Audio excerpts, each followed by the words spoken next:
Tonight's ONS meeting. Must say what a pleasure it is to see such a full room for an ONS meeting in January. It doesn't always happen, so thank you for coming. I think that might be on our to do with who's on our agenda. Anyway, to get started, can I have apologies for absence, please? Yes, we've had apologies from Councillor John Grady. Thank you. Any declarations of interest? I have none. Yes. Can I have we had minutes from the last meeting which I chaired. Can we have those being circulated? Can we have a proposer? Councillor John Cutworthy and a seconder, Andrew Crumb. Thank you very much indeed. Thank you. Right, straight on then. Councillor, it's not Councillor. Police and Crime Commissioner John Campion, I'm used to only saying Councillor, and Dan Pilkington, Chief Inspector, are here tonight to answer our questions. We circulated a few questions ahead of tonight's meeting, which John has said he's happy to speak to. There will be an opportunity to ask further questions, and I'm happy to also open the floor to members who aren't on the committee to also ask those questions. So straight over to you, John. Thank you so much. Thank you, Chairman. Good evening. Always a pleasure to be back here talking to local councillors. So, as a little bit of background, I was a councillor. My background is local government, but being commissioner for 9 years. So as Commissioner, I have responsibility for appointing and dismissing, as has been in the headlines today, people like the Chief Constable, but also setting the budget, setting a policing plan and holding the Chief Constable to account. So hence why Chief Inspector Dan Pilkington's with me. So the more operationally bits, Dan will be picking up and I will be doing the other bits if you wonder why I will pass some of those across. But I was asked just to start by scene setting a little bit with a Wychavon context. Now, of course, West Mercia covers Worcestershire, Herefordshire, Shropshire and Telford and Wrekin, some 1.3 million people. Of course, Wychavon is the most important part of our force area, and indeed holds our headquarters right on the edge of it, which provides a lot of our force-wide services. I want to talk about the local picture from an unusual standpoint around around people's perceptions. We do and have done nearly since the beginning of my term some perception measuring. Now, it is scientific to the sense it's statistically significant, but they are also perceptions, so you have to accept that caveat. And I really like some of the headlines because I think they're quite apt in South Worcestershire, as they are in Wychavon, as they are in West Mercia. And some of those headlines are 8 out of 10 people have confidence in West Mercia Police, and that's been stable for quite a long time. In South Worcestershire, 79% of people say that crime and antisocial behaviour aren't a problem locally. We've seen significant numbers of officers increase in recent years, but I recognise, despite those first two stats, that visibility and accessibility are ever more important and ever got to be a greater focus for myself and the Chief Constable. Because Pershore, as an example, really good example of a Worcestershire town, low crime, low antisocial behaviour in the grand scheme of things, but perhaps a higher perception of those things I've just talked about. So how it feels is ever more important, isn't it? But how it feels to me, to Dan or to Charlie will be different. So therefore, the police service has to be match fit to ensuring that we are giving a wider and greater reassurance. And I am absolutely certain, because the public reinforce it regularly, that visibility and accessibility is a key part of that confidence. Crime trends here overall remain stable. We have seen some notable reductions in both burglary, vehicle crime and theft more generally, but we are seeing a good stable position in and around crime more generally, with an overall long-term trend of it reducing. But of course, one victim is too many. The person being the victim of crime doesn't care that that particular crime type has gone down X, Y, and percentage, because it's them as an individual that has affected to. One I would draw out, and I have to be a little bit careful because it's an ongoing matter, is that crime is also more complex than just burglary or, the Brinks-Mat robbery that we might see on the television, those iconic crimes. It's also some of those other issues, wildlife crime, the environmental crimes that you've seen here in your part of West Mercia, in and around those that might be illegally dumping waste and alike. So policing in 2026 is far more complex than the Pelion challenges face, and West Mercia has to be match fit to ensure that it is dealing with them. So when people like me describe crime going down isn't that great, I also recognise at the same time that the challenge for policing is far more complex than the figures suggest. This year, at the end of last year, we introduced a new mechanism for supporting victims, working with victim support, something called the Victim Gateways. I want to make sure that those who have been subject to a crime are given the right support to cope and recover and carry on with their lives. And that includes from things that we sometimes describe as the most low level, most low harm crimes, all the way through to the most complex and serious crimes that affect our citizens. And having the absolute focus on victim that goes with the amazing acts of compassion and bravery that police officers display, making sure there is a system to support those victims outside of that individual compassion is very, very important and an area of my focus over my 9 years. I'm just going to touch on road safety for a moment, and there are many things that are important to myself and to policing, but I touch on road safety because it's been pretty universal in terms of public priority in my time, and I would always suggest to you pretty relevant here in Wychavon. You have the benefit of Fish Hill, a beautiful bit of highways engineering that escapes up into the Cotswolds. And I think it's a really good example of the problem that we have here, the antisocial use of our roads, blighting people's lives and enjoyment of their properties, whilst at the same time also being the causer of the most amount of harm. The most dangerous thing I've done today is drive here, which is quite an extraordinary thing, isn't it? Our roads, despite the trend, are still dangerous places, and we, the motorists, are responsible for that. So my priorities have absolutely been about the 3 E's: enforcement, education, and engineering. We are doing loads more enforcement. Are we doing loads more engineering and education to go with it?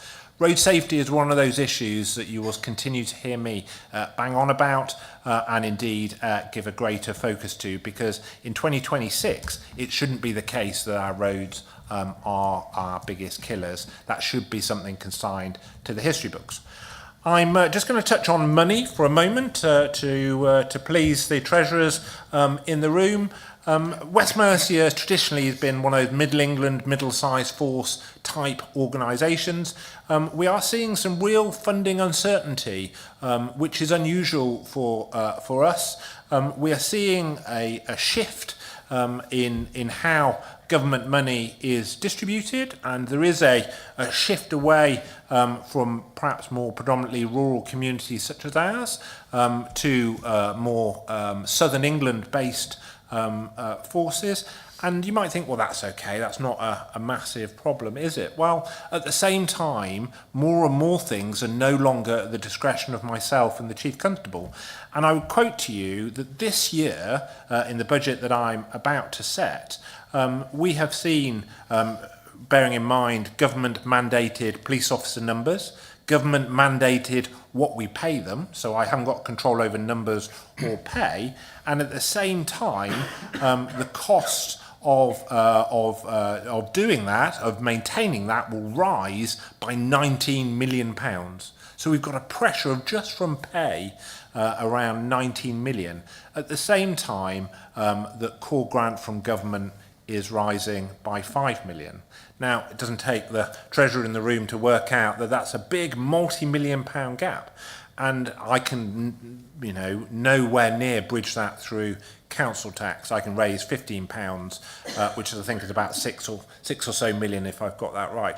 We've got big gaps between the rising costs of policing and the resources available. And for me, we of course will adjust. We will adjust our organisation as we did in the current year. We will do it again. But what it really means is the uplift in police officer numbers, of 500 or so in my time, that we have more police officers than we did.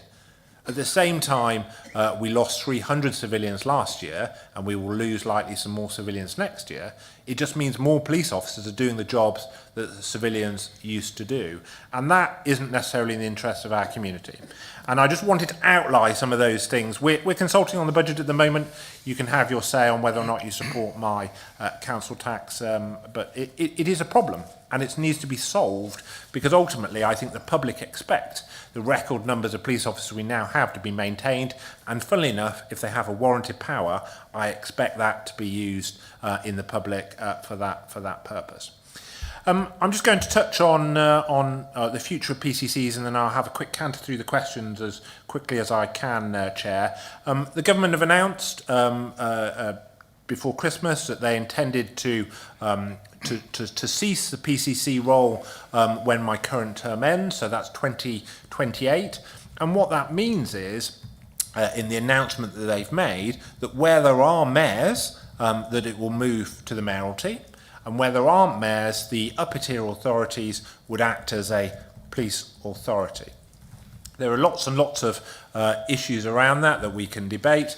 But what it means is, here in Worcestershire, where the likelihood of a mayor is probably pretty low, because nobody's really talking about it as to a viable solution at the moment, but that might clarify, mightn't it, in the next year. But what it means is we are likely to see policing, the governance of policing, shift significantly to a model that we haven't had in quite a long time. I would also say, in the coming weeks, and the Home Secretary alluded to it today, as she effectively sacked the Chief Constable of the West Midlands from the dispatch box, there will be a white paper for policing reform that will come out probably in the next couple of weeks, which will have some further detail as to what that means. But there's a lot of uncertainty as to how this works. And I would say to you, at a time when the district councillors in the room are also being abolished in the same time frame we are talking about, we are brethren in that we have got governance changes that we have to navigate. So we are going through what you are going through in terms of changing the narrative, the framework to which we govern those important services. So I'm going to ask Dan in a moment to break my monotone to talk about very briefly around the changes in and around Op Franklin, the model of the force, operational model, and the changes in and around PCSOs that happened recently. Though, I'm going to touch around community safety funding. So as Police and Crime Commissioner, I have a role around how I support community safety partnerships. It's unclear in legislation as to how I do that. I've been fairly proactive in devolving pots of money to be able to do that. I will see that discretionary spending coming under further pressure.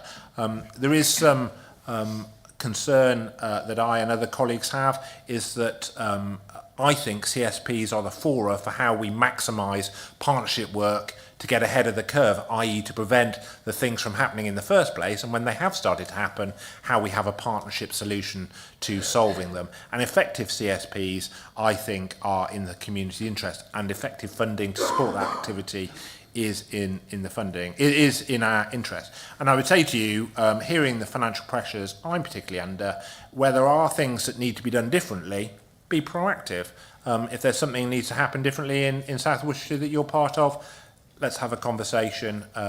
Jenny, I think, is the chair still in the South. Have that conversation. I am known to be supportive for things that are slightly different, that are clear to say will make a difference for our community. So that element of, do I anticipate a reduction? Well, there might potentially be, but if something differently needs to be done, then let's work out how to do that. I'm not going to touch on the homicide reviews. I'll get the officers to pick up that directly. I'm going to touch on fire, a fairly straightforward one. One of the questions about, do I have fire governance? No, I don't have fire governance.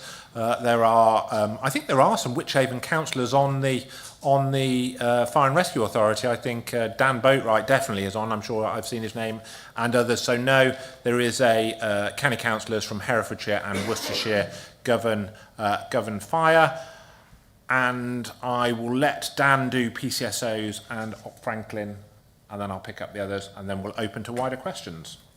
Okay. Good evening, everyone. Can you hear me okay? Yeah, thank you.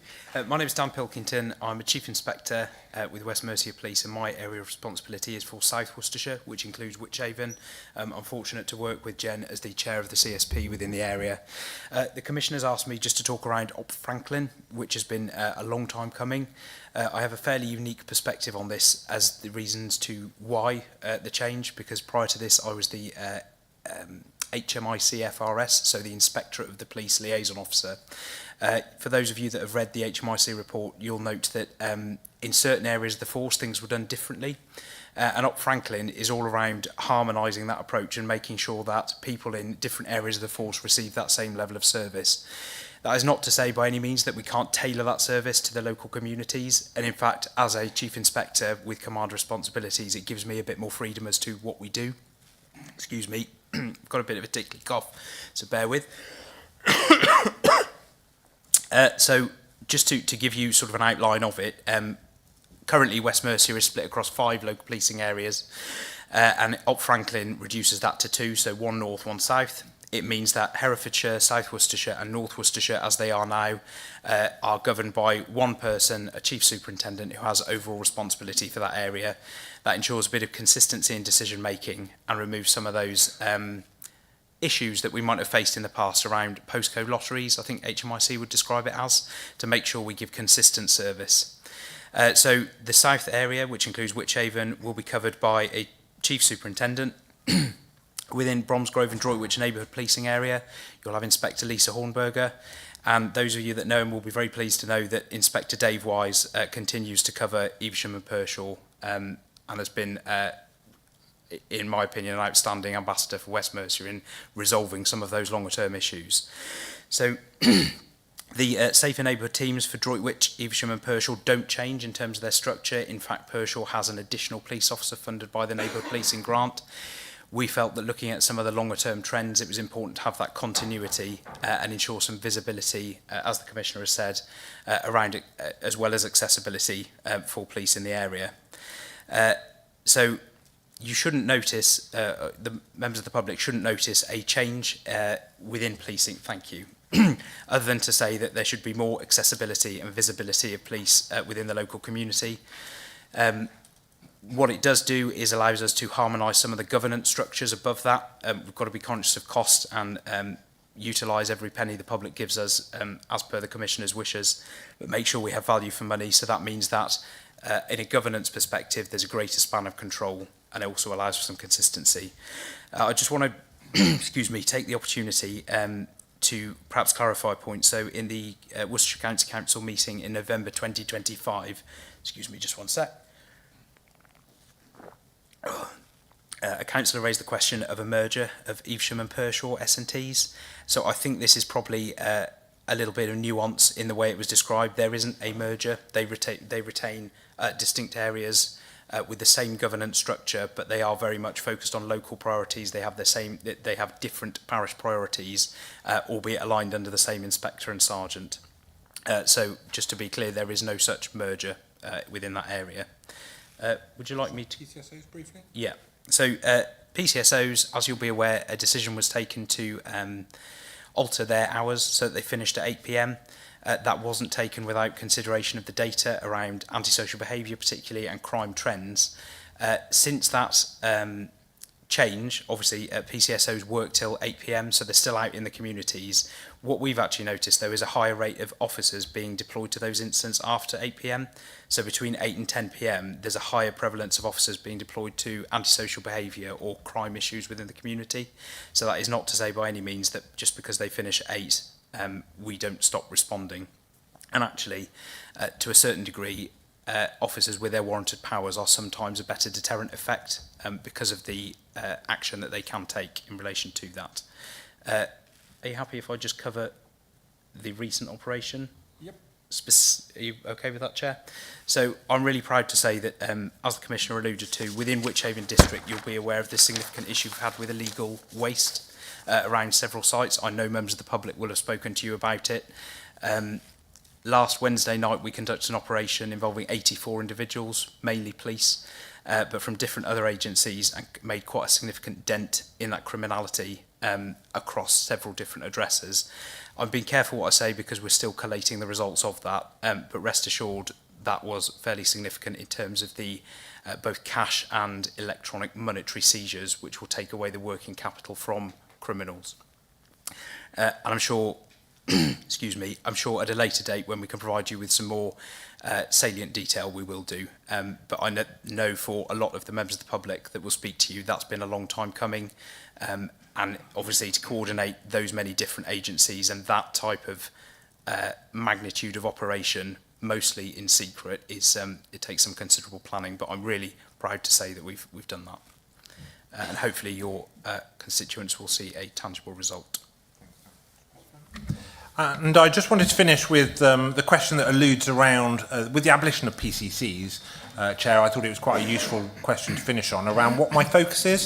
So my first bit is the fact that nothing changes. My term is my term. They've just said there won't be another act afterwards. It will be a PCC. There will just be another version of governance. So therefore, for me, the aspiration I set in my police and crime plan is no different. You know, that's what I expect West Mercia to be commissioned towards delivering. That's what I'll hold them to account for. That's where I will direct funding. So for me, 2 and a bit years is about cracking on with delivering what I promised the public. And I think some of the central parts of that are bringing more people to justice. So we just talked about a very complex operation that involves multi-agencies and will require the tenacity and ingenuity and fortitude of those investigating to bring potentially people to justice. But there are many, many other things, aren't there, in our society where that tenacity needs to result in a form of justice. We haven't talked about some of the more vulnerability-based crimes, domestic abuse, sexual violence and the like. Very areas that can often be complex and difficult, but still somebody who has been the victim of somebody's behaviour to whom needs justice. So focusing on ensuring the chances of you being held accountable for what you've done go up. Now that's in light of full prisons and backed up courts, but that's not necessarily our problem. The mission of the cops is to get that charge opportunity put before the prosecutors, and the rest are the matters for others. But increasing those being held accountable has to be at the centre of it. And the other part I would draw a line towards is around redoubling our partnership efforts towards prevention. I know, whether we're talking about the roads or domestic abuse or lots of other crime types, it's not a catch-all that the police can fix. We can't enforce our way or investigate our way out of a lot of these things. You know, the domestic abuse, I think, epidemic in our society will manifest itself in the £100-odd million that the County Council in Worcestershire spend on looked after children. You know, there are lots of causes of our societal failures in many, many organisational demand in Worcestershire and in the wider West Mercia. And part of my focus is in how we work together. And it's about joining up our strategies about environmental crime or rural crime or road safety or whatever it is. But I think, whilst in the light of we are distracted by reorganisation, I'm sure it occupies your time as a council, but it's also a reminder to redouble our efforts about how we work together for our community. And for me, in the last 2 years part of my term, I want to make sure that the partnership landscape that I know is out there and thrives and is amazing, that we are maximising for the best interests of our communities, and particularly with my focus in and around the crime and safety element. With that, happily go wherever you like, Chair, as Dan's here, so the operational he will do, and other bits I will pick up, and if there are things we don't know, as there sometimes are, we can supply them back through your officers with the members present. Thank you very, very much. I would say, John, probably don't plan your retirement just yet. There may still be a U-turn on the policy around police and crime commissioners. It's been known to happen. So we did have some questions. I know that you've spoken to some of those. I just want to give the opportunity to the committee that did submit those questions. If anyone felt that they wanted to just expand further on anything or wanted to ask a further question of John or Dan, just raise your hand now. Otherwise, I'll open it up to the rest of the committee. Yeah, Mark. Yes, thank you for your presentation, John and Dan. Thank you. A quick question for you, Dan, just to clarify the Franklin report. So there's going to be no loss of local accountability for the police and inspectors in each local area that is currently supported. Yeah, that's correct. Exactly. So at inspector level, inspectors are typically the operational doers that have command of a geographic area. Yeah.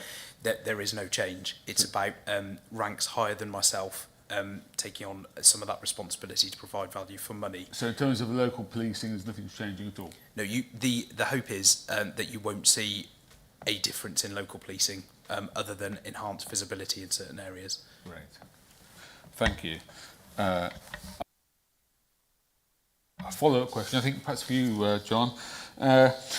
In terms of community safety partnership funding, which saw a slight decrease for 25-26, do you still remain committed to continued financial support for community safety partnerships across West Mercia?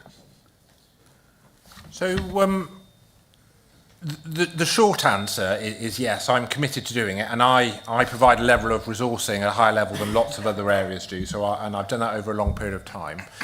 The premise of the question is that we're having to cut our cloth, I think, and it's why is that cloth having to be cut in this area, isn't it? And it comes back to a point I was alluding to around partnership. So I've got a funding problem, as I alluded to earlier. You know, my maths don't add up, do they? This is small beer in the grandest scheme of things of the 300 odd million that I spend. So it's how, and the challenge I kind of gave back earlier was, if there is something in terms of I need to spend some money in South Worcestershire CSP, help me show why it's a good investment. If that makes sense. Because, you know, I'm going to be nice about Jenny momentarily, you've had to corral it back into a shape, haven't you, in your tenure, is a diplomatic way to describe what you've had to do, because the legacy legislation of the way CSPs were set up, time's marched on a bit since then, hasn't it, since the late 90s when it was introduced, and it's having to be, there are still some tenets of it which are valuable today, but I just think that innovation over, these are our priorities, these are how they link with your priorities, this is how your funding helps us do X, and this is what we're joining up to maximise that funding. That almost a business case. Which I don't need to say this in Wychavon. You're very business minded as a council over a very long period of time. So having that so what clear in its articulation, I've got a track record of backing the funding. But if it is just about general infrastructure funding, you're going to see greater pressure applied to that because of the nature of my overall problem. Thank you, John. Thank you.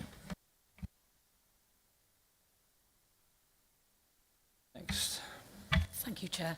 Can I just ask Dan, please? I know you can't go into the operational details of the latest operation, if you like.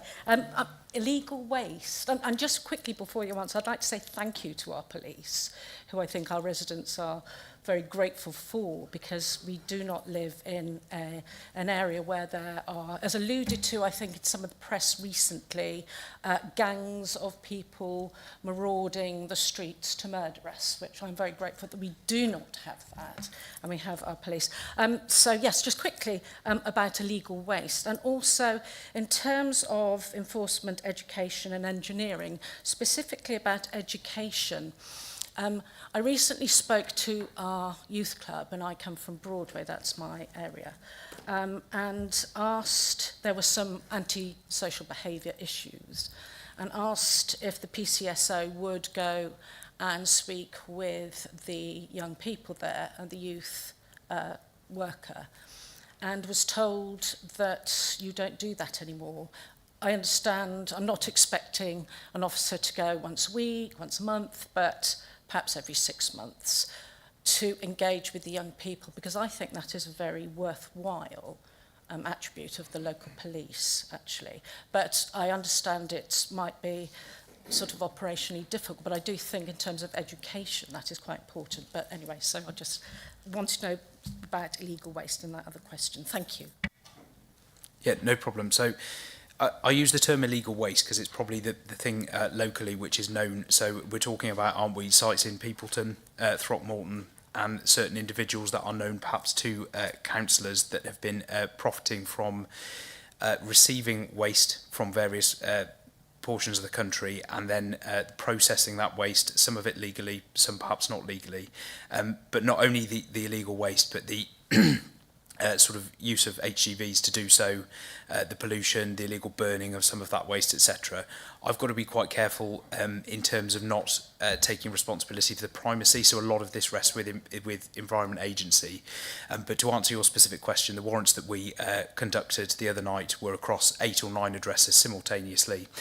They were done under economic crime powers. So we have the power to go to a magistrate and say, we believe certain individuals are profiting from this in a criminal manner, and we will actually come and seize your assets from there. That's slightly different to POCA, which is Proceeds of Crime Act. So if we believe that someone is dealing drugs and making significant amounts of money, we will apply to the court for that to be revoked upon criminal conviction. The beauty of this legislation is we don't need a criminal conviction to freeze those assets. It's fair to say that this is a persistent problem which we've tried different methods to address over time, and actually it was felt that working with our economic crime colleagues that if we can take away the working capital of those people, that's going to provide quite a significant deterrent and hopefully stop this problem longer term. I'm in no way claiming that we have resolved this problem, but what I will say is it's significant in terms of this disruptive effect, and we have actually had thanks from local MPs and councillors such as yourself for that fairly decisive action, which is great. Just in relation to your second point, I wouldn't say that PCSOs don't engage with youth areas, and I'm not insinuating that you suggested that.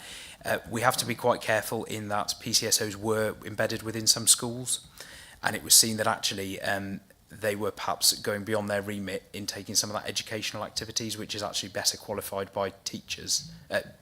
Teachers are better qualified to deliver that clearly because they're in an educational setting. What I will say is within Operation Franklin, I own prevention for the south of the force as well, and we have several intervention and prevention officers. So if you've got young people that we think are on the verge of crime or becoming missing or might be involved in OCG activity, anything like that, those officers will speak to them. But I can take away a specific action to look into the case you've described and see where that might have become confused. I mean, it's really about a generality of education. It's about meeting police officers and building up that link with, and it could be just a youth hub, but it used to happen where I was before, where a police officer would come and just speak to young people. It's the first, whether they were difficult young people or had difficulties, they were a very good point of contact in meeting the enforcers as well. It was very, very useful. Can I touch on a more strategic point in and around the point that we're making here? Because I'm a big believer in youth work and all those kind of things, and over my lifetime we've seen a real change of that, haven't we? And I don't think we as a society value it enough, and enough of it is done.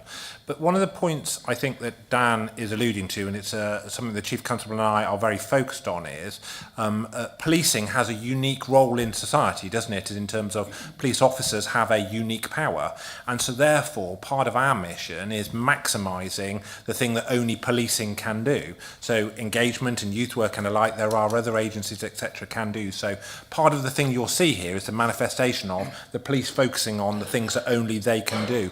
It's not withdrawing from everything by any stretch, but you will hopefully see the chasing of the criminal, the investigative element, be maximised more of the time. But where there are opportunities for local teams to be involved in things, I know proportionately with resources available, they will welcome that. Okay, thank you. Councillor Clatworthy. Thank you, Chairman. Thank you very much, the three of you, for coming here tonight and listening. I'm John Clatworthy. I'm a district councillor. I represent the ward of Hampton in Evesham. I have meetings, communications, emails with Sergeant Duncan Eads, and we have a fantastic relationship and understanding, and may or may not be the place to say it, but I commend his services to you. He's outstanding in what he does with such a limited number of people. I messaged him a few days ago after reports that I'd seen, heard and read in Neighbourhood Matters, which again is another brilliant idea and way of getting information out. But this regards knife crime, and I was asking for his guidance on how I could go about requesting amnesty and what the protocols are, what is needed and everything else. He responded very, very quickly saying that there are approximately 2 a year. Now, I don't recall them in the past, and I don't deny what he's saying. But obviously I would suggest there needs to be a greater advertising campaign when such amnesties are taking place. It's great that there's a thought of 2 a year, and I appreciate your immediate answer is going to be if there were more, even with the 2, there is cost element, there's the logistics, there's the administration, where are they, how, you know, and all of that side of it. But knife crime obviously is very prevalent up and down the country. And I was very conscious of knife crimes in Evesham specifically over the recent holiday period. And those are only the ones that are reported, of course, as opposed to anything else. But then, whilst you might well say, well, there's the cost of it, as I said before, the admin, the logistics, where, when, how, and everything else, the security of it. But what is more important, the cost of the administration and the setting up of it, or a human life? So I agree with you that campaigns are sometimes a bit hit and miss, aren't they? There's lots of things in our lives, and when there's a campaign, it's sometimes quite hard for it to cut through. So we have done some more in Worcestershire. We have done some more bigger with a bigger icon. If you've heard of the Knife Angel, I don't know if you remember, it came to Worcestershire Cathedral and it was placed in Cathedral Park. Very Instagram moment and gets a conversation going. And we funded quite a bit of work in and around the prevention at the same time. And getting the conversation going is what those campaigns should do. And we tend to align around those national campaigns because they're putting the effort to get it in the news and the conversation going. But my expectation is that tackling knife crime is the daily business of police. It shouldn't require a campaign, etc.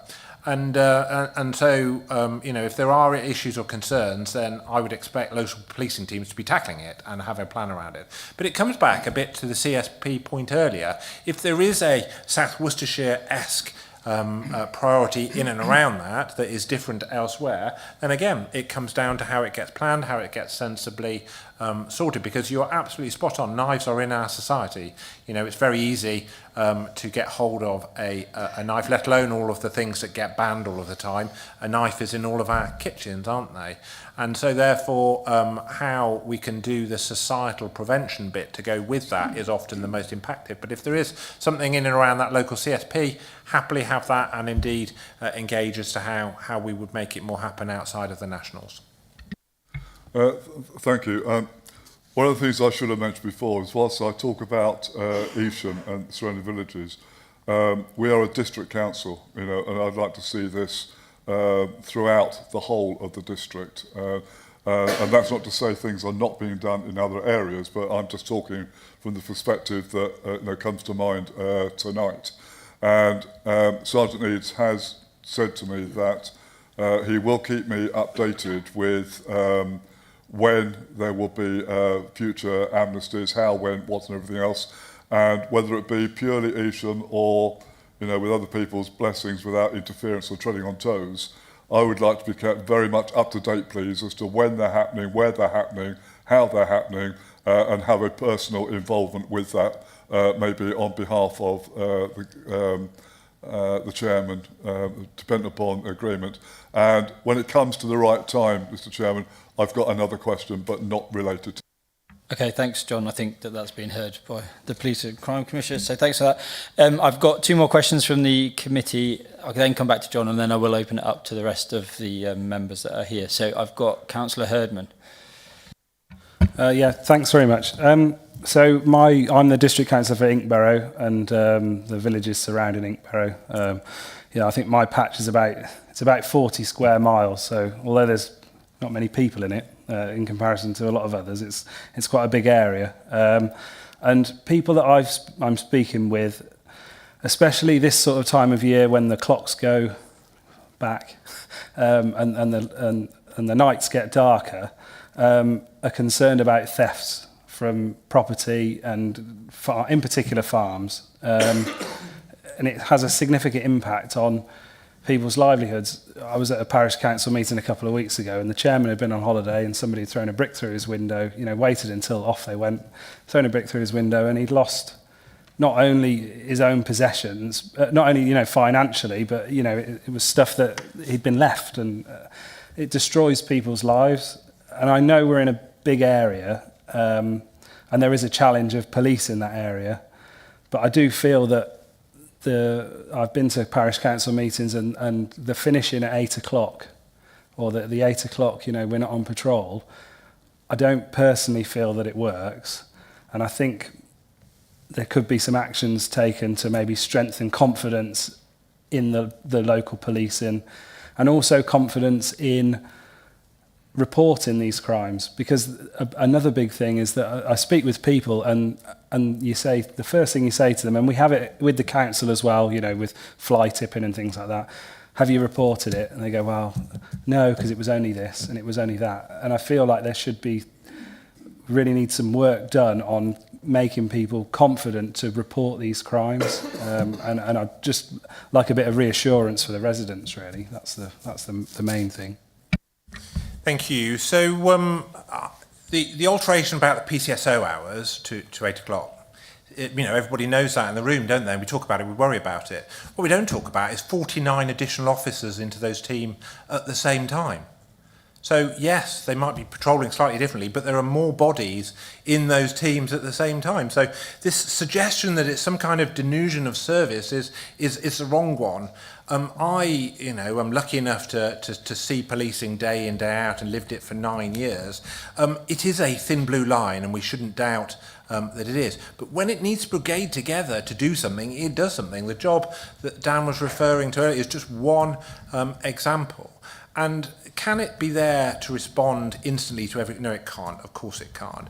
But it can be more of the places than we think it can. So this setting in of the PCSO thing is a bit of a red herring, and should hopefully, because we can show the data that we're able to respond in the way that we should be. And indeed, the changes that have been made with those additional resources at the same time should see an improvement in outcome. You hear us talk about we expect it to get better, not managed decline, because your example given around the brick, I would imagine it's no reassurance to that individual that burglary is down 13%, is it? No reassurance at all because of that one incident. So therefore it's the level of service they get and the confidence it's unlikely to happen again.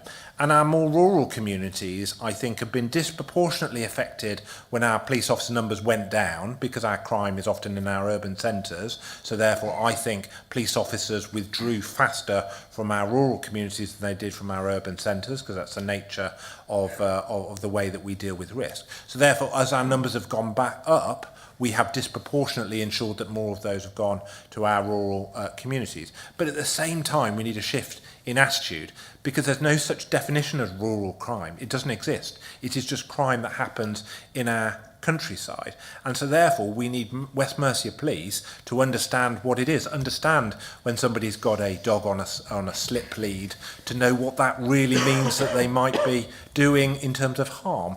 And so therefore work with people like the NFU and the rural community to ensure that the control room, as a really basic example, understands what a report of hair coursing might be, and then how we can then respond to it. And my ask is that when we don't get things right, we do know about it, and so therefore we can unpack and help fix it. Because I truly believe West Mercia Police does a good job for our community, and we don't get the credit for it. That is a problem, but it's a bigger problem that it damages confidence. So I've been really grateful to hear Neighbourhood Matters mentioned. It's a great tool, and I drive West Mercia Police to make sure they put their successes onto Neighbourhood Matters, which goes into people's inboxes, so it balances out the Daily Mail effect. And then very lastly, I would just touch on there are 2,500 police officers, 4,000 in total police staff and officers. There are 1.3 million people in West Mercia. We citizens are going to outnumber our police officers, you know, every day, aren't we? But we're the eyes and the ears. So when we see something wrong as citizens, our first duty as a citizen, I think, is to do the thing that scepticism stops us doing, which nothing will happen. Well, the only way we know nothing will happen is if we don't report it. So it's how we as a collective do our community leadership say we must keep reporting the issues that we're concerned about in our society, and then holding you know, people like me and the force to account for what's being done about it. Thank you, Councillor Crump. Thank you, Chair. Well, first of all, I'm a councillor for another rural area for the Flabberry ward, so cover quite a few different areas. Rural crime, again, an issue for a lot of those areas, and it's the car crime that is a major factor for them. But first of all, I want to thank you because my area is involved with your operation with the waste issue, so very much thank you for that one.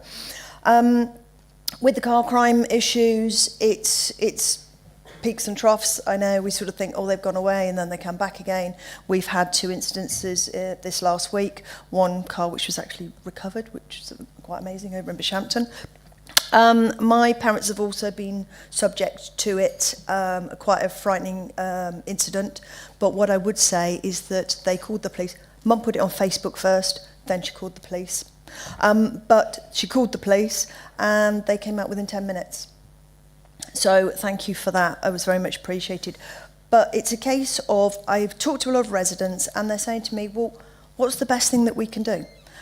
Sometimes we get told that they should leave things available, then use a Faraday pouch, and there's so many mixed messages. And what I would like is for us to be able to say to our residents, on your behalf, this is the way we should try and do it. This is what we can do to try and help.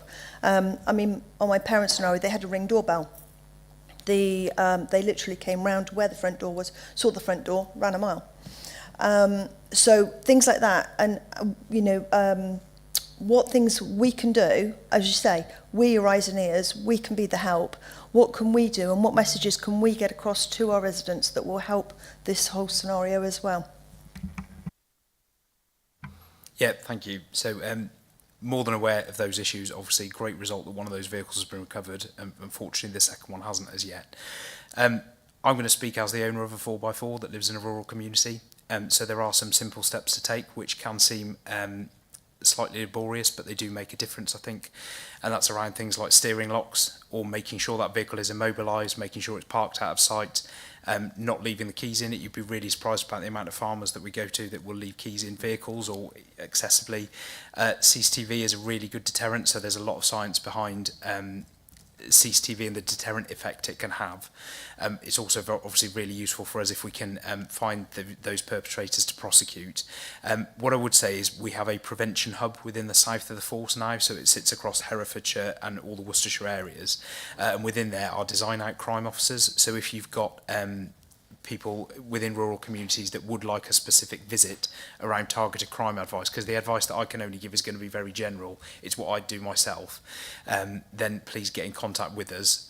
Ask for we call them DOCOs, Design Out Crime Officers, and they're able to give it a visit and give specific advice. They're also accredited to give advice at a commercial level as well to prevent crime or around different areas. But definitely immobilise that vehicle, get it out of sight, CCTV, and then where you can, trackers on vehicles are invaluable. I'd say there is a statistic off the top of my head. I think it's something like 79% of vehicles with a tracker are recovered, whereas the recovery rate for those without a tracker are significantly less. So I know it's expense, but for me it's worth that peace of mind and reassurance, if that answers the question.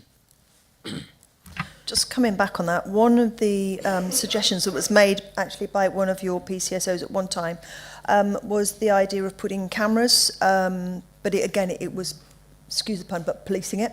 But having at the edge of villages where it's like an ANPR or something like that type of scenario. And if they were put at certain points between some of these villages, because a lot of villages you can cut through from one to another, they wouldn't be like cameras everywhere, whether that kind of scenario would be something that would be more of a deterrent. So we don't generally talk about our ANPR network as in exactly where it is and alike, and some of the kit on the road people think is our ANPR network is actually traffic management cameras and all kinds of different things.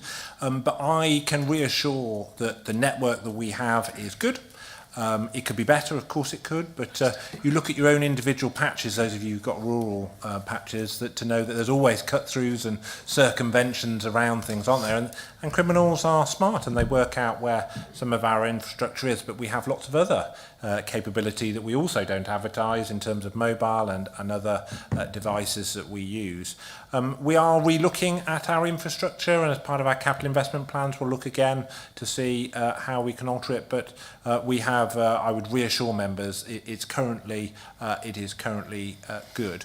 The last thing I would say is there is some examples, we haven't got it here in Worcestershire, we've got it in Shropshire, of community speedwatch using the digital ANPR linked technology. We haven't quite made it work properly, I don't think, in Shropshire. It's in a ribbon of villages and they're using it for community speedwatch. But I do think the use of technology will grow. As to whether it will be about enforcement, I don't know, but that ability about using technology to keep us safe will be ever greater, but it is currently out there at a good level. Thank you. Councillor Kersey. Oh, thank you very much. It's my moment. John, thank you very much for being here, and indeed Dan, exactly as you promised you would. And particularly thank you for introducing the subject of Fish Hill, which I'm sure that you won't be surprised to know that my question is in relation to. So in a bid to prevent loss of life and serious injuries, exactly as you did with the 40-mile-an-hour speed limit on the A46, will you support me in calling for the appropriate engineering work with a reduced speed limit backed up by enforcement on Fish Hill at Broadway, please? So the short answer is, I'm not a subject matter expert on highways DFT guidance. What I know is Fish Hill has got inappropriate speed associated with it. So a very long, it's not a dual carriageway, but a very long straight going uphill and then some very tight, steep turns. And I know you can't go national speed through all of that. You can exceed it at some point, and then even not exceeding the national speed limit is inappropriate at certain levels. So my view is that the speed limit is inappropriate through that section of road. So that being reviewed, which I think takes a very long time, isn't it, and it's expensive, I think should be done. And the maturity of knowing that some parts of that can be at different speed limits, I think, is the ultimate solution. The other element is around how we also, Fish Hill, whether we like it or not, is a destination. Admission in this room, I can ride a motorcycle. I have been out with the unmarked enforcement police officer teams looking at enforcement on a busy weekend day up that hill, and I'm embarrassed to ride a motorcycle from the behaviour of some other people that do so. But it's not all motorcyclists, there are also poor car drivers and others. And we need to improve the level of behaviour. So I think we need greater restriction there, first of all, but I also think we need to improve behaviour. The problem is if a police officer stops and intervenes and chats with somebody whose behaviour is not great, they can only give them a ticket.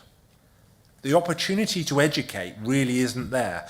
I'm sure nobody here will have been on a speed awareness course, but there's a few admissions, I think. But that isn't 4 hours of being told off, is it? It's 4 hours of being supported as to how to drive more safely and observe the posted speed limit.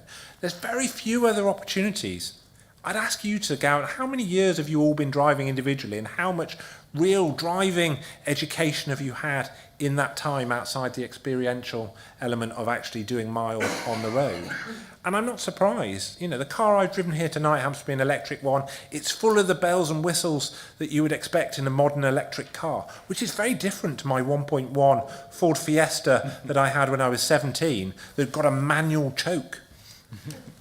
And for me, we expect motorists just to be able to do what we want them to do, and it's not reasonable, is it? And so I agree with you, we need to look at enforcement and engineering, but we also need to get serious around how we deal with road skills, because education's got to be more, and I don't know how to solve it, by the way, but we as a system have got to do ever more, because the enforcement levels at Fish Hill, I actually think, are really high now. You know, loads of operations, as in, you know, cops in cars and on motorcycles, the van, we're a bit worried we might have to pay council tax the amount of time it's there that often, and yet we're still seeing some of the behaviour. And I know as soon as the weather breaks, you know, around Easter, my inbox, like your inbox, will be full of people concerned, and then the terrible headlines that we end up reading then in the newspaper when it all goes wrong. Councillor, yeah. Chairman, thank you very much. And if I may, you mentioned CCTV earlier and about the infrastructure. Another village in my ward has been targeted, let's say, by a group of individuals, and what the village want to do is to actually have CCTV in place, which they're quite prepared to be able to pay for that. What do they need to go through? Does it have to be a publicly monitored? So, for example, does it have to be monitored by Wychavon, and does it have to be a certain type of, as in it can't be ANPR registered and that sort of thing? What do they need to do? Because they want to be able to take control of it, but they're quite happy to fund it. And it is actually a village that they could cover every entry and an exit point of the village with 3 cameras, basically. So they want to know what they can do to be able to get that information and have that infrastructure in place, which they're quite happy to pay for, that can then be used, but ultimately be the best deterrent. So we're very blessed to have organisations like CALC. We've also got HALC and SALC, ironically, in West Mercia. But CALC are often a really good basis for how that can happen. So I think, you know, in your particular instance, the local town or parish council is a really good vehicle for that, because they've often got a bit of infrastructure. It doesn't have to be through the Wychavon Monitoring Centre. There are loads of great examples of West Mercia of where individual villages have got a small monitoring suite where they can access the footage, and it's all lawful and fairly straightforward. So there are some really great examples, and there's also some great examples of where the parishes use that central system as well. So it's what's right for them. But what I would say is them being the vehicle, a parish council being a vehicle, often overcomes lots of things that a normal community group would struggle to do. And the last bit is there's often a little bit of funding. I'm never going to be able to find the majority of the funding, but when there is a coalition of something being delivered, I'm very keen, particularly with the community safety infrastructure, to help get it going. And in Wychavon, there's loads of examples of where I've helped fund that infrastructure. Thanks. Yes, thank you. I will be one of the people that admit to being invited to one of your speed awareness sessions, and I was particularly grateful. It was 3 hours, and there was some very useful information, and it did update you and remind you of the importance of speed, especially in the countryside. But for the pleasure of accepting your invite, shall we say, I had to provide you with login details onto your West Mercia site. What do you do with that information? Could you use that information, or does it breach GDPR to send out things like, that was a motorcyclist, let's send them out the changes of the speed limit on Fish Hill? Can you use it to target data? And my other question is related to custody volunteers.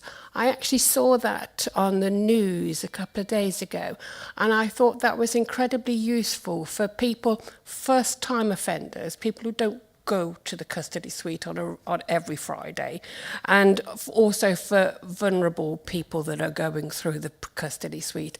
And I was just wondering if that's something that you could think of within West Mercia. Thank you.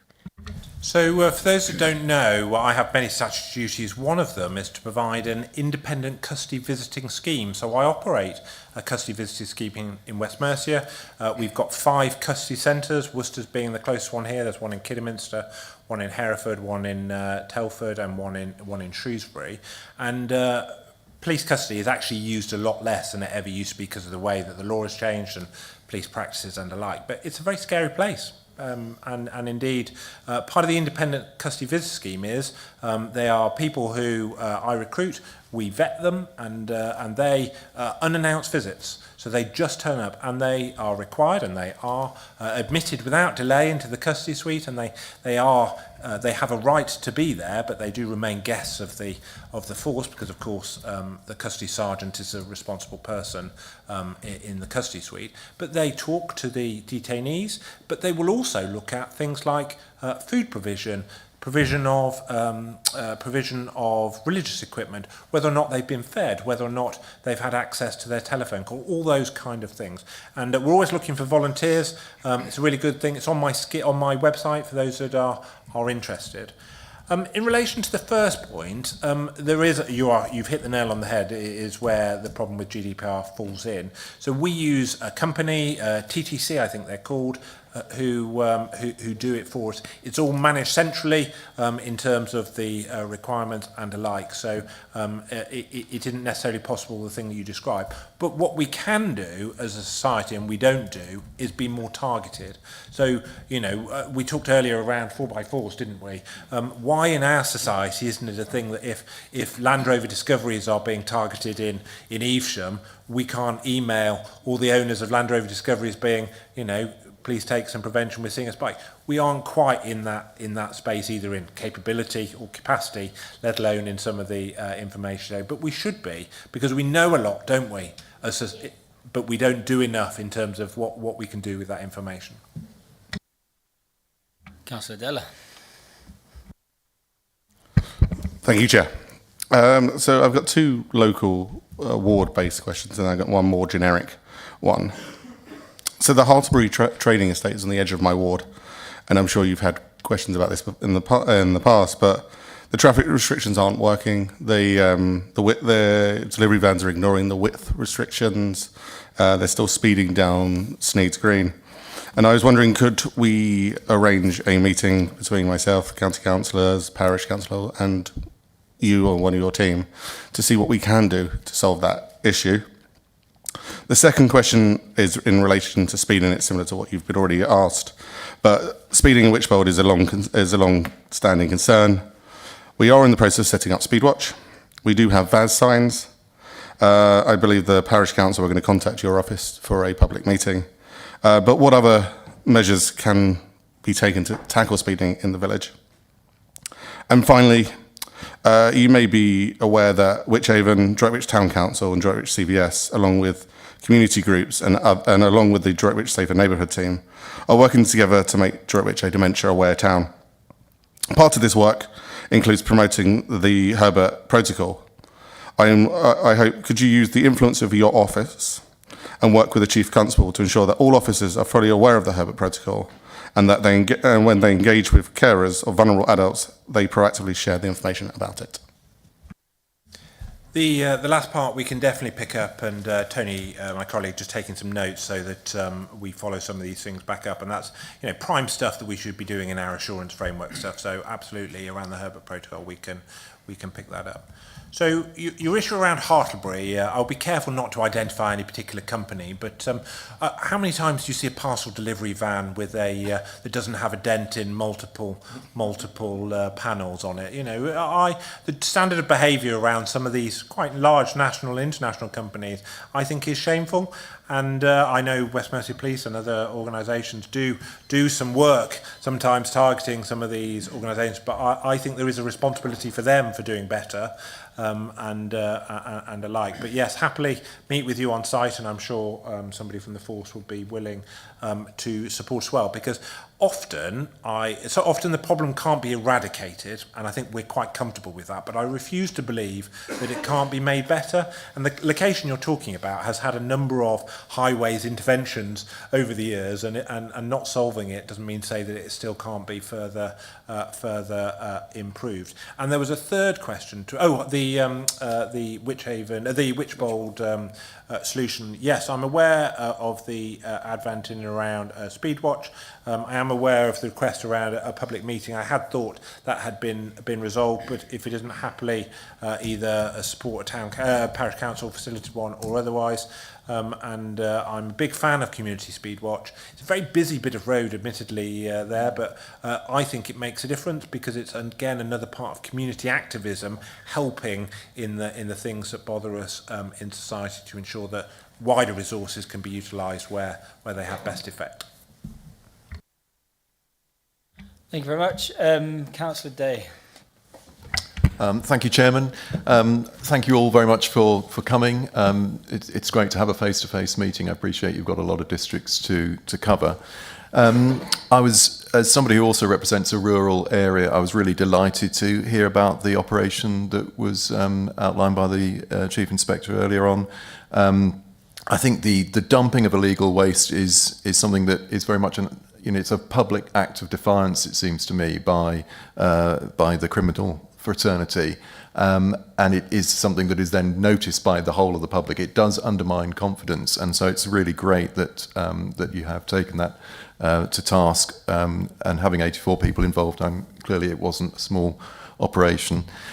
I wanted to say briefly, the PCSOs, I've been a councillor since 2019. I couldn't tell you who my PCSO was in the early years of being a councillor, but I can certainly tell you who they are now, because she's just absolutely great. Turns up to our parish council meetings, goes to the local fete, is very publicly visible, makes sure that on the night of parish council meetings there is indeed a speed trap that can catch councillors on their way there, which I thought was an act of genius. Yes, I was very pleased that they didn't actually catch anybody, but it was it was there. So hats off to Pat Holland, who looks after us very well.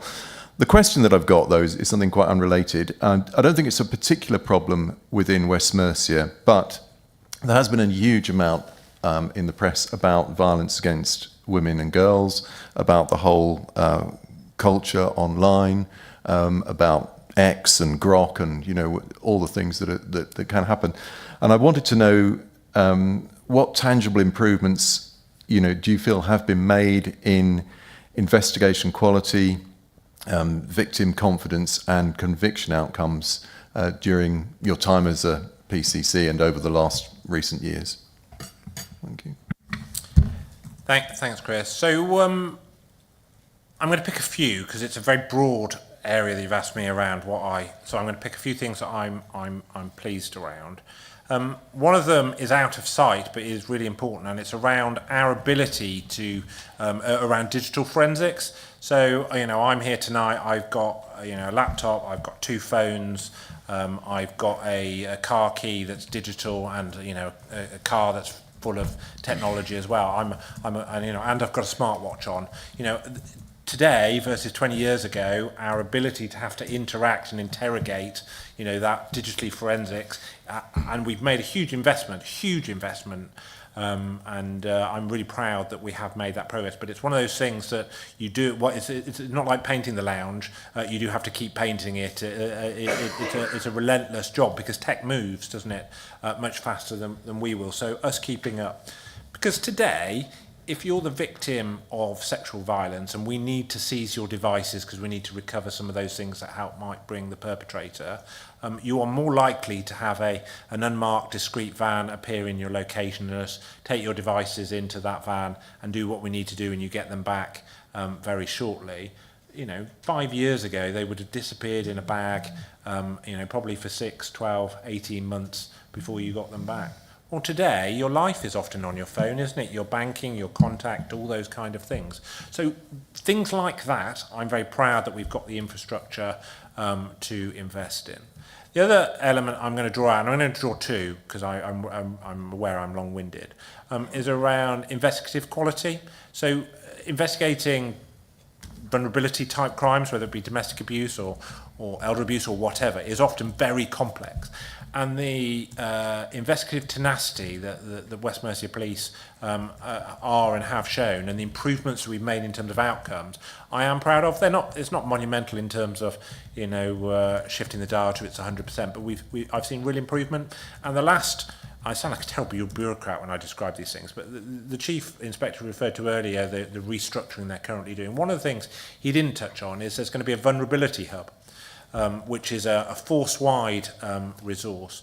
And you think to yourself, that sounds a long way from Wychavon. It is. It's in Bridgenorth. But what it's doing is the force is brigading and adding to the resources it's got, specialist resources it's got, to tackle a lot of the vulnerability crimes that we've got, to ensure that we are dealing with the things that we know that are causing harm, and we've got an ability to intervene, both giving an outcome but also to safeguard. And that just wasn't there before. We got things being done in lots of different ways.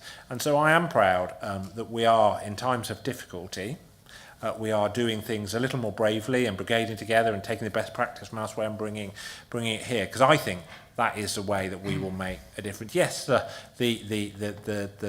iconic things of, gold toilets being stolen from Blenheim Palace make the headlines, don't they?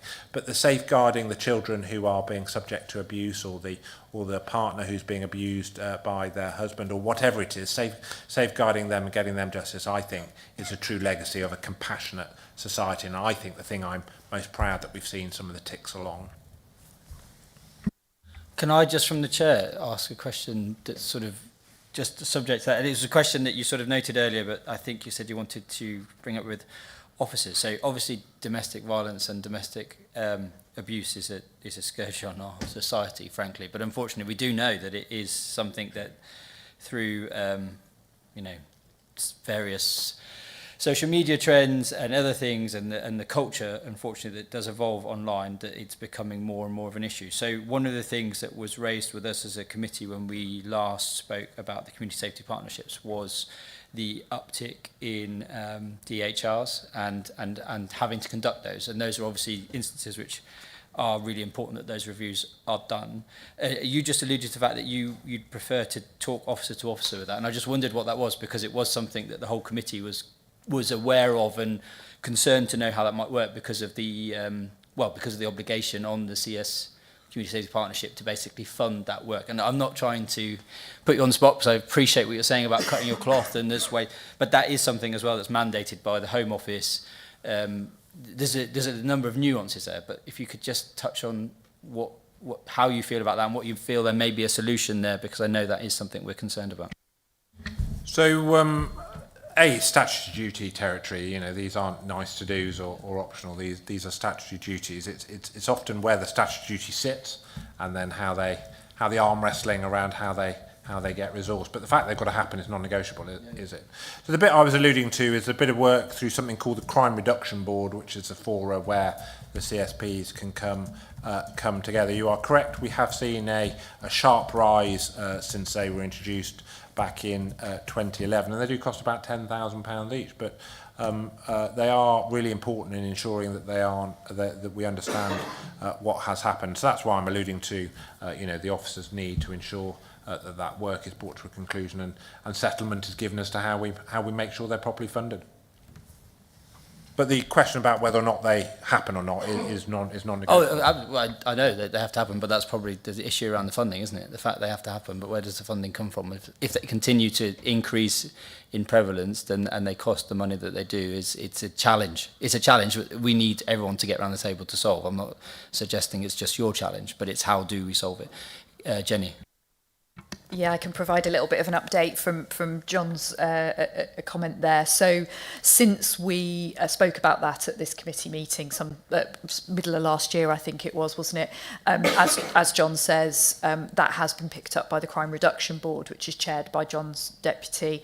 And I've been part of that working group along with the other CSPs across West Mercia to think about what the solutions might be, whether that's about different funding models, whether that's about being more efficient in the way that we do those, so working collectively in order to sort of be more efficient in delivering them.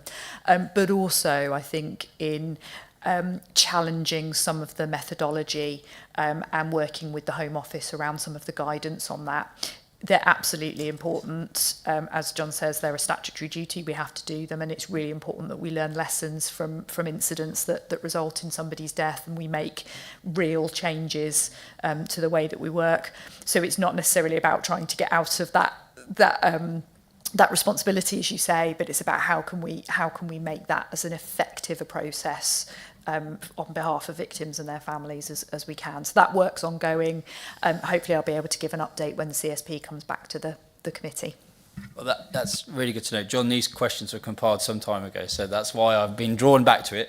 But it was in no way a criticism. It was just something that was raised by the committee, and it would just, as we were talking about it, it was interesting just to know your perspective. So I have two more questions. We've got this far, so we've got to allow the last two questions to be asked, and then we'll move on to another item. So I've got Councillor Clatworthy and then Mark, and I will then draw questions to a close on this item. So Councillor Clatworthy. Thank you, Chairman. We've heard quite a lot tonight about the PCSOs and, the tremendous, as their definition says, the support work that they do. But they seem to have very limited powers, and unless I'm misunderstanding, they don't have the powers of arrest. Now, you may say that this comes down from the Home Office, the Home Secretary, or whatever, as to the things. But why do they not have more powers? They're out on the streets with police officers, but if they see something, they're almost powerless to do anything, yet they're there to do a job, and they're doing a great job. So why do they not have more powers, especially the power of arrest?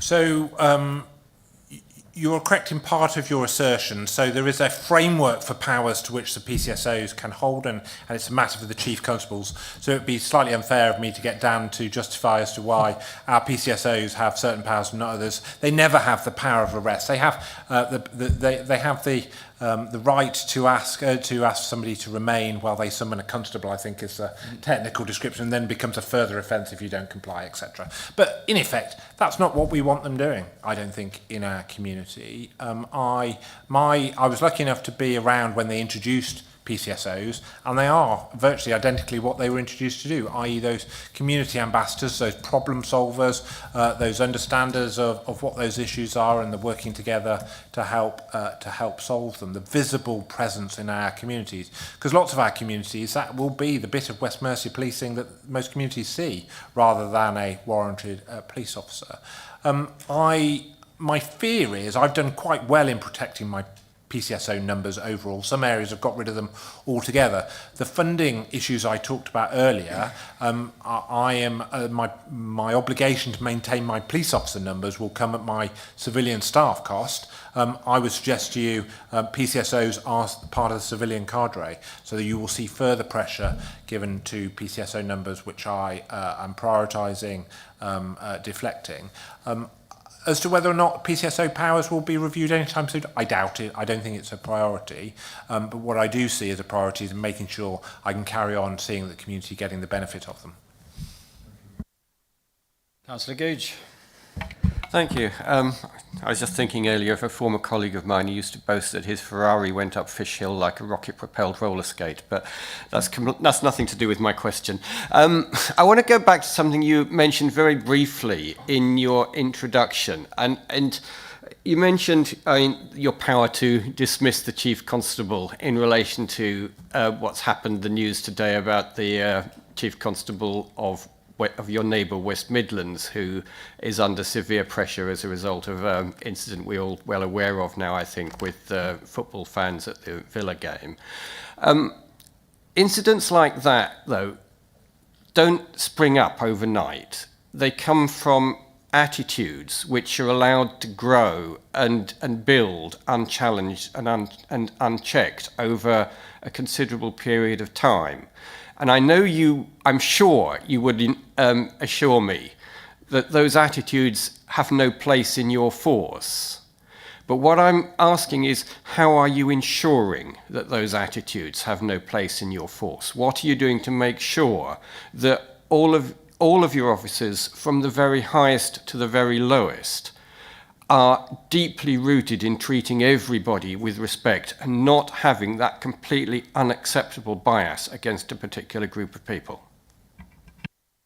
So you will expect me to be general in how I answer your question. So I think the facts of the matter are always important. So ensuring that we focus on facts rather than sometimes the wavy arms that sometimes comes with politics, doesn't it? And you know, I'm sure I've been guilty of the wavy arm syndrome in my 20-on years, as I'm sure some of you will have heard. But policing, I think, has to remain on the without fear and favour and on the facts on the matter. And so therefore, my drive, my scrutiny, all those kind of things have been about ensuring that West Mercia Police is focused on that without fear and favour, looking for the truth. West Mercia Police is also made up of 4,000 human beings, and they are fallible in the same way that I am. And it's how also we deal when things go wrong. And I don't know enough about the West Mids situation, but part of the test must be, and my attitude to it is your question is, knowing what is a consequence of humans being fallible and what is systemic in its approach. If it is a cavalier way to which they approach the intelligence for large-scale public order situations, then that's a systemic organisational problem, isn't it? If it's a mistake that led to another mistake that led to another mistake, then, you know, it might be more explainable. And so therefore, for me, it's about keeping it proportionate. And I think the Home Secretary today has displayed a level of behaviour that was taken away by the creation of PCCs, and it's a sign that it's coming back. You don't see the PCC in the West Midlands declaring no confidence and all those kind of things, because he knows he's got to follow due process, because otherwise it's a very large employment tribunal claim that costs millions of pounds. So therefore you're seeing the law and the rules kick in, but you don't see that from the Home Secretary. And my fear is the further that is from the geography, the more chance of the wavy arm version that goes down well on the 6 o'clock news. Because I want West Mercia Police to be focused without fear and favour, to be focused on policing without fear and favour. So their governance needs to also be behaving responsible and showing the level and the quality of leadership that is in line with that. Because I think we've all got a responsibility to behave in a certain way. Policing are held to another level above of behaviour and their accountability for it. And I think we as a society and the leaders within it also need to show some of those standards. Well said, I'd say, on that final point. Thank you very much, John, for coming, and Dan, and your colleagues. Thank you for getting water for Dan and making sure that that pesky cough has been bothering you. So I appreciate it's been a long session, but thank you so much for your time and attention and for providing those comprehensive answers. Who knows if we'll see you again, John, in the role as PCC, but we'll probably see you in some different capacity, I'm sure. There is one final recommendation I'd like to make, and as Jane and Jen are here, is Dan, you talked about those DOCO officers. Yes. And I think that something in the Wychavon magazine on that would be a brilliant use. So we have this magazine goes out twice a year. I think a page to communicate that to such a rural district would be a really good use of that publication. Well, absolutely, yeah. But I think it would be great if we could consider that for the next Wychavon magazine. Yeah, and just on that point, we met with the NFU recently and are looking to do a sort of show and tell with NFU at a local farm around some of the measures available. I have to be pragmatic in terms of the capacity of that person, but clearly the more that we can show what is available and then proliferate that out, we will do so. So happy to advertise it as necessary. Thank you very much. That's great. Thank you. You're free to go. Right, moving on. We have the budget scrutiny financial year final report, and I'm aware. You won't know this, Julie, but you've loomed large over us for the whole of these proceedings. I can't see you on the two front screens. You're just sat behind me like the great overseer, which I know you're not. But just to say from the chair, the report I have read is evident in the amount of work that's gone into that, not only from just the members on the committee, but the officers. But I will hand over to Julie to talk further on this item. Thank you, Chair, and I'm sorry for looming so large, but you really wouldn't want me in the room. I'm hoping that everybody has managed to read the report, and as Charlie has already said, there has been an awful lot of work gone into that. And before anything else, I would like to thank the members of the committee that did that, and all of the officers for all of their extraordinary work, really, in helping us to reach conclusions and recommendations. I don't propose to read the recommendations out. You all had a chance to read them, unless anybody particularly wants me to. But I am happy for any questions to be asked. If anybody has any questions, please. Do you have any questions for Councillor Tucker? Who I must say as well is joining us, who isn't very well at the moment, is joining us remotely. So thank you very much for doing that, Julie, because you'd have every right not to do that. Have we got any questions then for Julie? No? Yeah. So I have a comment, but I don't know if I can do that separately. So if there's no questions, then that's fine. So my only comment was is about the funding that will be used to support the place boards going forward in the future. So noting that UK SPF money won't be available for those boards. And just really for me, as a local member, but equally as the chair of ONS, is the level of accountability for that type of spend and detail that's provided. I'm not sure that that was sufficient at the time of the debate. I'm sure it will become sufficient, but I would like to know what that is. And I equally feel that that money now moves from being a fund that was given by central government to becoming council taxpayers' money. And I would want to see a greater level of scrutiny and also control of how that money is spent. And that's not to indicate that it hasn't been well utilised in the future, in the past. And I know many of the successful festivals that we have in the county and the district are thanks to the UK SPF money. But I do feel strongly that that's a considerable amount of money in our budget, and for a group of people that at the moment are rather autonomous than to the rest of the council, I'd really feel quite strongly. So I move that as a recommendation in terms of I would like that to be fed back to the executive board and the executive member. I appreciate the member for Finance and Resources sat here, and obviously you're sat here too, Jane, and I'll let you speak to that point. Thank you very much, Chair. Ian and Sean Riley have done a formal report that will be going to Executive Board on the 11th of Feb. So I think it'd be helpful if that also came to the meeting here on the 18th of Feb.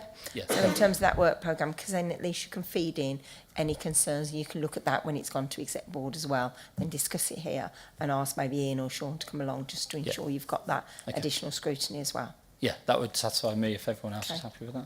So on that point, I do want to reiterate, so I appreciate the time of year that budget scrutiny happens and the call on people's time and energy and everything else. But it is, I do think that, we changed it up a couple of years, but it goes from strength to strength, the level of detail, the calibre of the questions, and the time that's taken to come together to create this report, which then is fed back to executive. I think it's a really outstanding piece of work. So, Julie, thank you so much for chairing the group. Thanks to every member that provided and conducted that. Spencer for doing putting it all together, and obviously for Jane and your team for all of the effort that you put into it. So, but I do think it's a fantastic report. So do we need a show of hands to approve that? Can I have a show of hands then for approving that? That's unanimous. Thank you very much. Okay, thank you. Thanks, Julie.